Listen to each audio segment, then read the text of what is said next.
يا الله.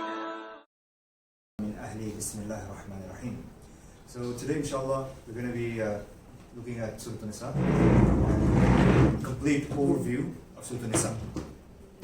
So the name of this course is Quran through Seerah. Okay, this is what we're trying to achieve. We're trying to give you a complete Quranic tafsir, but through the Seerah. And it's supposed to be an overview of glimpse. It's not supposed to be the whole thing. Usually what happens is when we go into Quranic tafsir, we usually get into each, and we get into ayah level, we get into ruku level, and we often miss the whole point of the theme of the surah, which sometimes it works better because you have the opportunity to look into deeper analysis of what each verse and each maybe a short story, a combination of verses, a group of cluster of verses looks like, but you don't really get the gist of the feeling of the whole surah. Okay, what this whole surah is trying to communicate to me. So this is the idea behind this course. We have done Baqarah already, kind of, and we've done Surah Al-Imran, and so the natural progression was Surah Nisa. And inshallah, come Ramadan, the idea is that you guys can just turn these courses on, and you guys, before you go into Taraweeh, you have a whole idea about what's coming in doing your salah and all this, and also to, of course, to gain the guidance from the Quran, which is always the fundamental reason for ever looking into the Book of Allah, and to actually open it and to actually receive the benefit from it. So what we're going to do is, this is divided into two main parts. Okay, so this is a surah overview, and this is divided into two main parts. The first part is going to be about context of revelation, which basically means what was happening in the life of the Prophet Muhammad ﷺ when these verses or the surah was being revealed to him. And then the second part is going to be the central theme. What's the central theme of the surah? If we completely zoom out, we go backwards. What's the take-home message? What does it look like? Okay, and then number three, we're going to look at the main implications and lessons in today's age. Okay, this is something that I added just today because it is very important. What does that central theme communicate for us today? And what's something, and usually, of course, because this is a summary class, there's only so much that can be covered. So I'll just pick something unique about a surah and try to relate that to our current times, or some misconception that's common today, or some current affair issue that's up. So this is one of kind of a little bit of a tangent, but inshallah it will be there, right? Okay, and then after that, the second main part is selected ayat. Then we're going to go through a bit of selected ayat and try to communicate, try to look at what the surah is saying from this perspective. Okay, before I get into more of the surah, this is a very large surah. So we're going to try to do, we try to do the overview today, and when we get to the main topics and the selected ayat, we're going to do up to halfway. We're going to do around 90 ayat. Because I wanted to finish it, I wanted to go all the way through, but it's just going to be it's going to get too long. With that note, just this surah actually is one of the largest surahs in the Quran.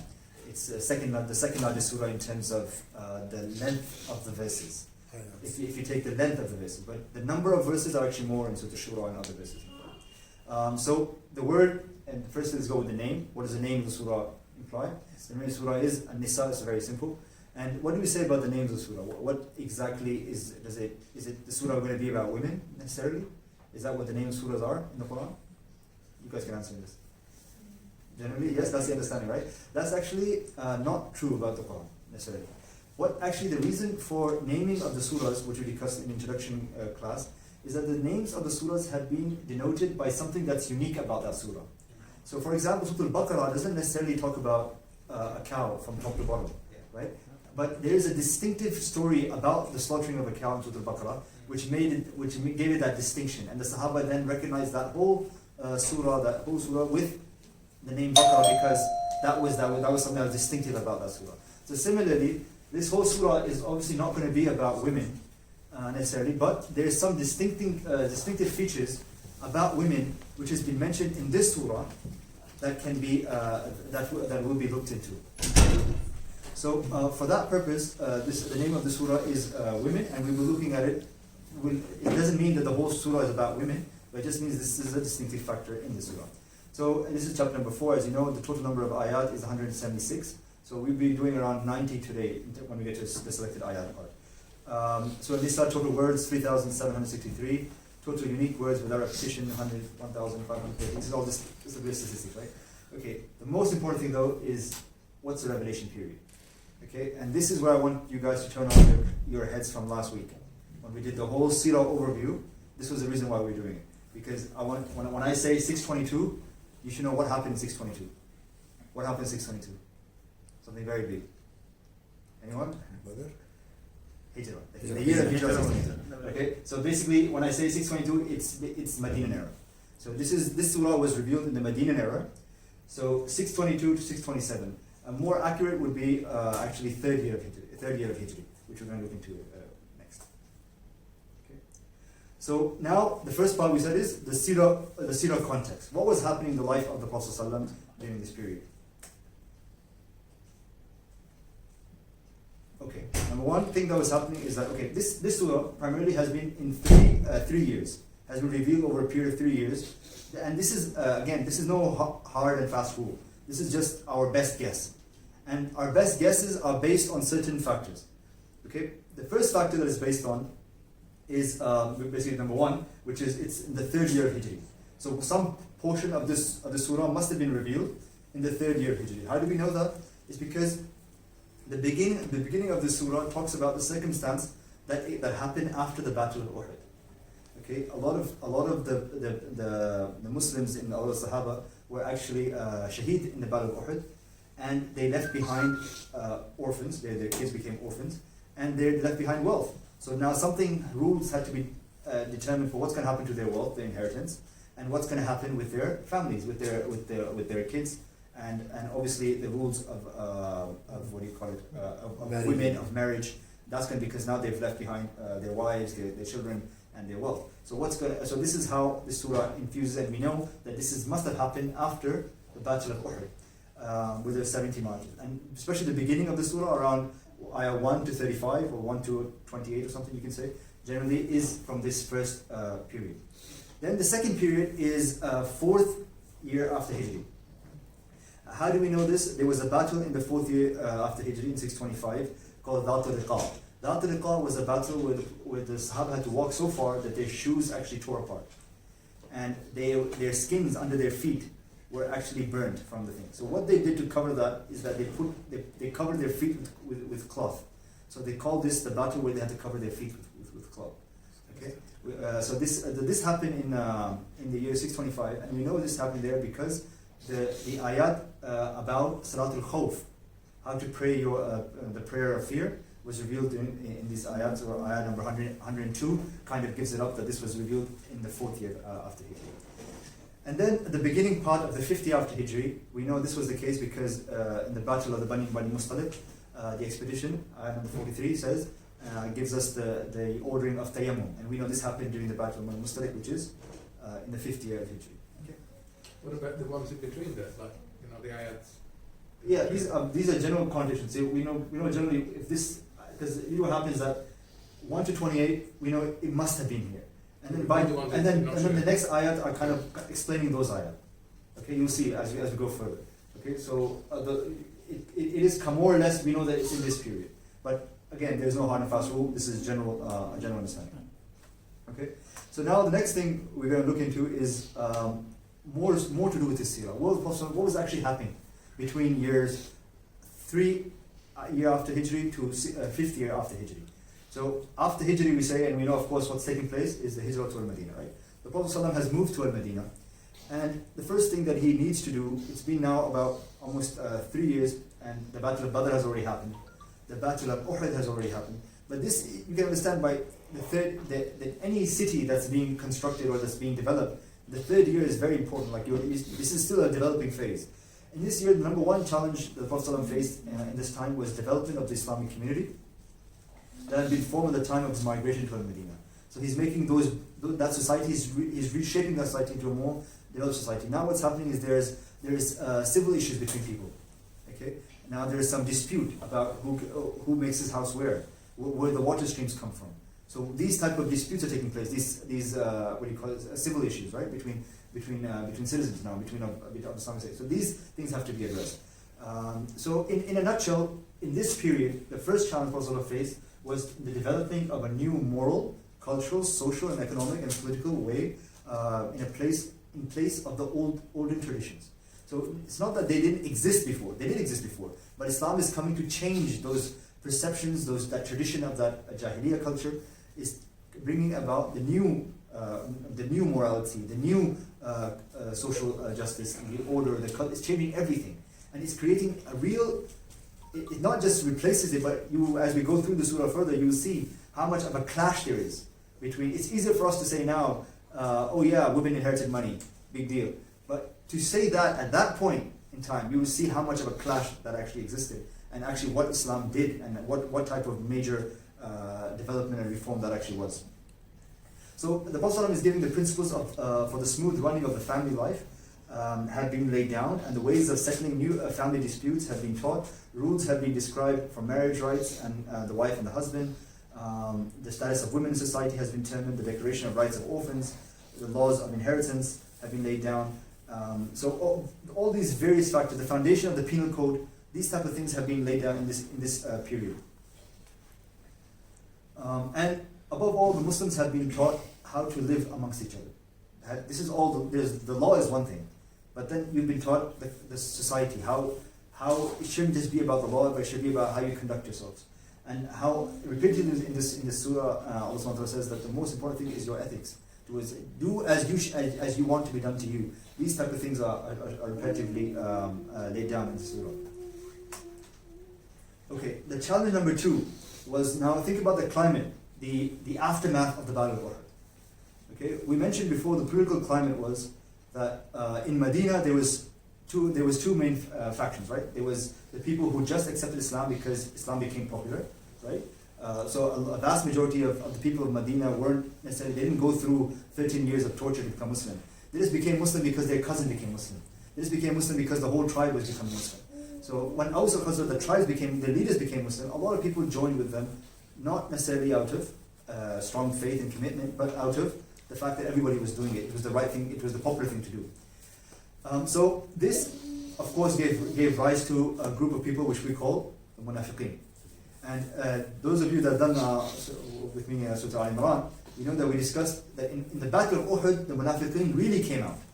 It was well known that a portion of the people of Medina, not everyone is a true believer.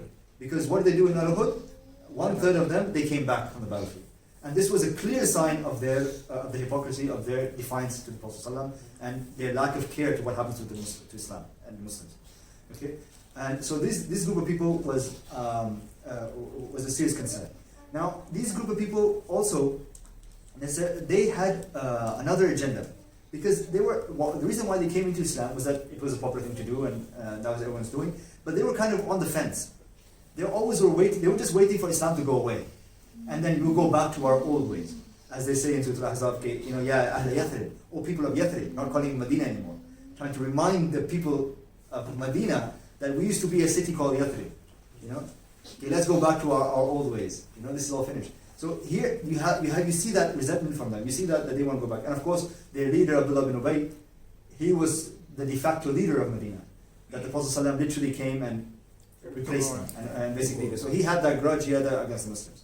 So this group here, the hypocrites, they always combine themselves with the Quraysh, and they try to fight against the Muslims. Okay. Another group that was in this time was the Jewish tribes. Now they were also the settled people of Medina. When Prophet ﷺ came, they had no choice, because the whole crowd has become Muslim, with the Muslims and the Arabs. So they had no choice but to also accept the Prophet ﷺ's coming to Medina. But they didn't necessarily, personally, they didn't think this was going to last.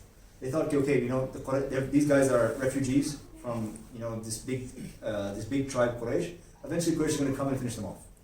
Okay, and they even made their treaties with the Prophet ﷺ, but they never kept up to the treaties. They never lived up to it, because they always thought that the Prophet ﷺ this new thing is going to end one day or another.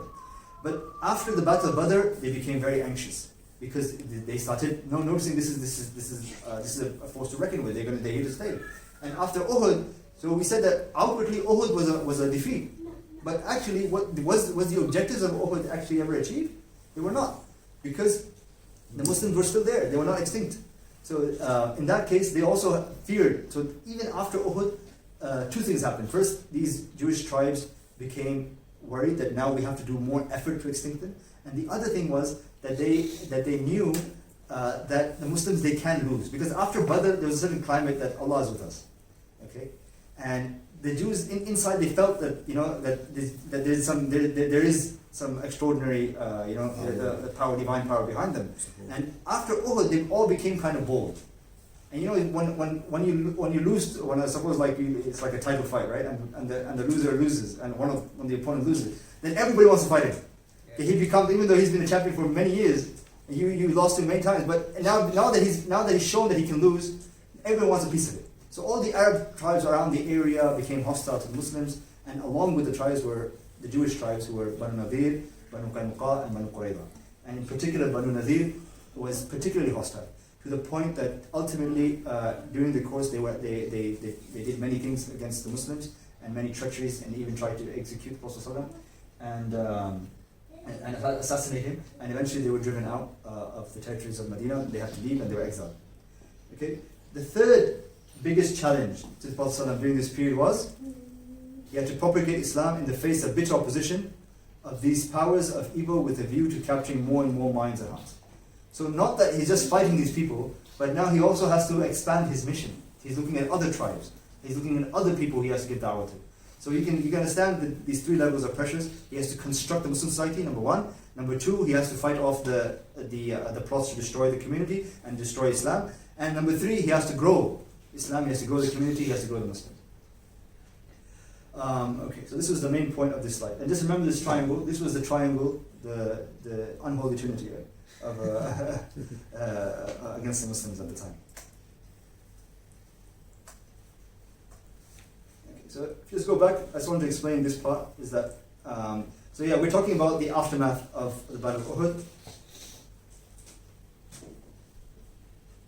And this is generally when this surah is being revealed. So this is the main part that you have to do, because this is an aftermath of Uhud, this surah.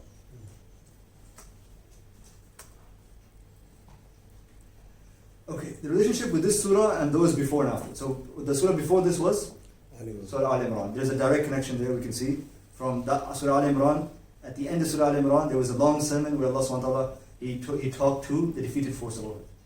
And he said, what happens to you? If you lose one day, then this is the days I have done between the people. These are the days I rotate between the people. You can't always win. And why do you get sad? You smoke them with twice as worse of a defeat than they gave you. You gave them, you killed their whole hierarchy of leaders. You completely abased them. They were twice your number. The defeat you gave them was nowhere near the defeat that you faced from them. So this was the ending of Surah Al-Imran, and the Surah Nisa basically starts from that point onwards. It says, okay, this happens, and then what to do with the community and this aspect. Surah Al-Ma'idah is a very interesting pairing. You know how we said that some surahs of the Quran are paired to each other, right? So Baqarah and Ali Imran were paired, and we mentioned that usually when the pairing happens, it doesn't happen on. It doesn't mean they're equal. It says what's not mentioned there is mentioned in in the pair. So they're like, you can think of it as a male and a female combination, right? Like 90-95% is going to be the same, but that 5% of difference actually complements the other part, the missing part. So this is like that male and female combination. So this pair is Surah Al-Ma'idah. Surah Al-Ma'idah, in a nutshell, it talks about what happened. It's a completely different period of time in the life of Muhammad. So the Ma'idah talks about how to deal with foreign policy now, how to deal with the external affairs of the Islamic State, right? What the laws are going to be, what the boundaries are set. It's an overwhelming theme. So the Nisa talks about the Ministry of Interior. Okay, it talks about how to run the home ministry, the domestic affairs, husband and wife, family matters. So these two surahs complement each other like this, in this way. Okay, now the central theme of this surah. What keeps the surah all together? After the migration to Medina, Muslims became a community and thus required laws and regulations regarding their day-to-day life. The underlying theme of the surah is the family life and the instructions to consolidate this basic unit of society. Okay, because Allah SWT recognizes and that if the first unit that's there in any society is the family. So many ayat in the surah talk about the preservation of the family and the legalization of that relationship between the fundamental relationship, that basic relationship between man and his wife and between man and woman. Because once that is legalized, when that is protected, then the whole society can be built upon that, and the whole fundamental society can be based on that. And Allah gives it a lot of importance, and this is what the Islamic society is based upon, is that sacred relationship between husband and wife. The central theme, therefore, is the internal matters for the Muslim society. Okay.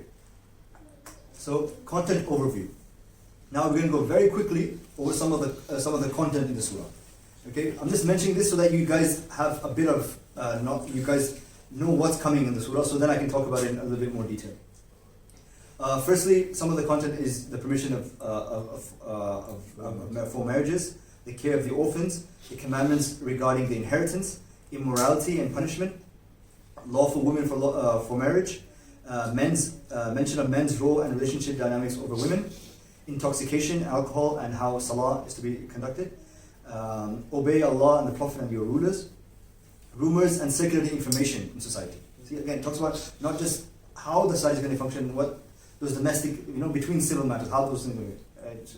Okay, blood money. So now we're talking about if something serious happens, if someone accidentally kills another Muslim, what's to happen in this period. Okay, instructions regarding witnesses.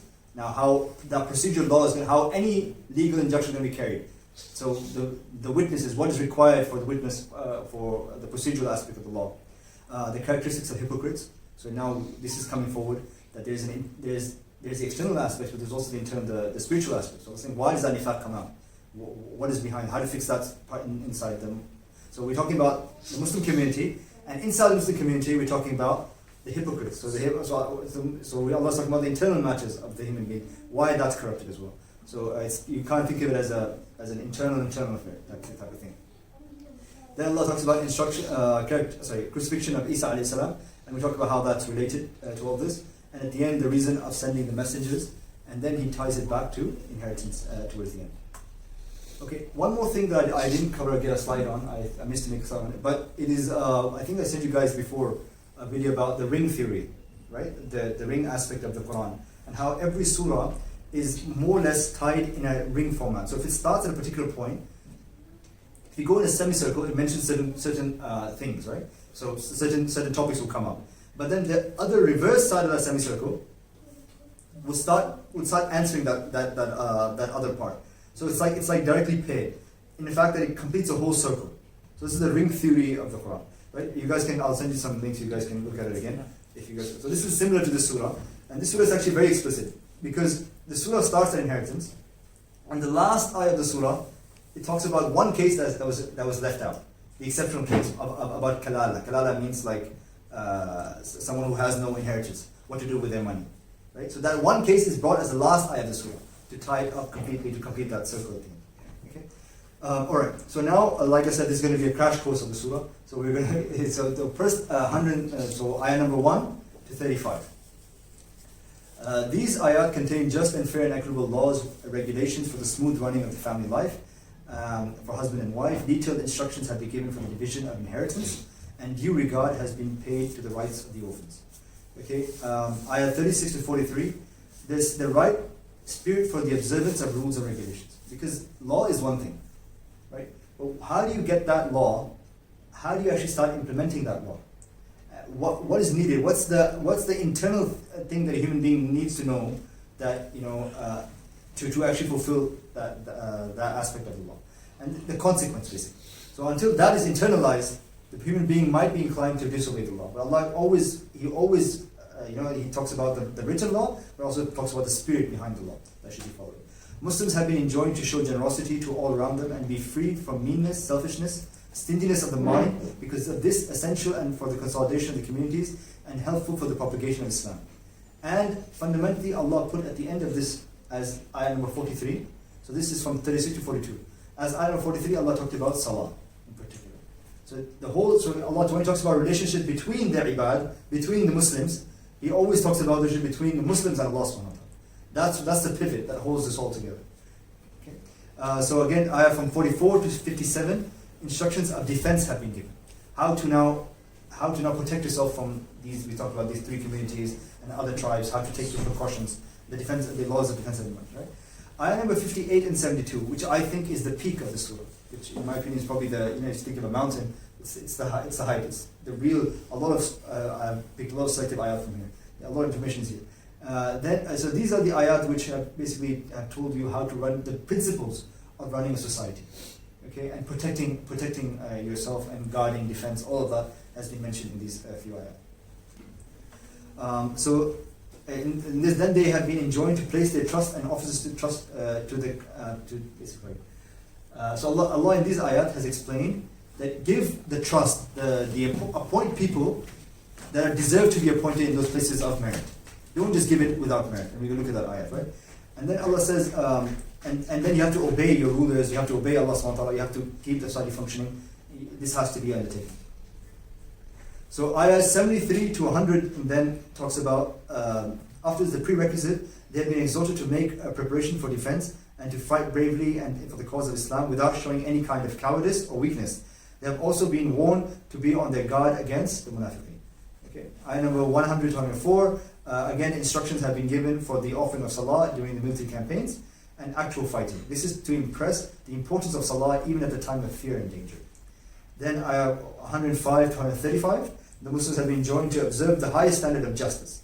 The Muslims are required to deal out strict justice even in case of the enemy with whom they might have involved in war. They should also settle disputes between husband and wife with justice. In order to ensure this, they should keep their beliefs and deeds absolutely free from any kind of impurity and shirk. And because of the because they are now the standard bearers of justice. They are the role models for the rest of the community.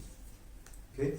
So in ayah number 136 to 175, resuming the theme of defense. So you can see how it goes back now. It's reiterating the theme of defense. The Muslims have been warned to be on their guard against their enemies. And 176, where we talked about, is about the kalala, which goes back to the inheritance where it started from. Now,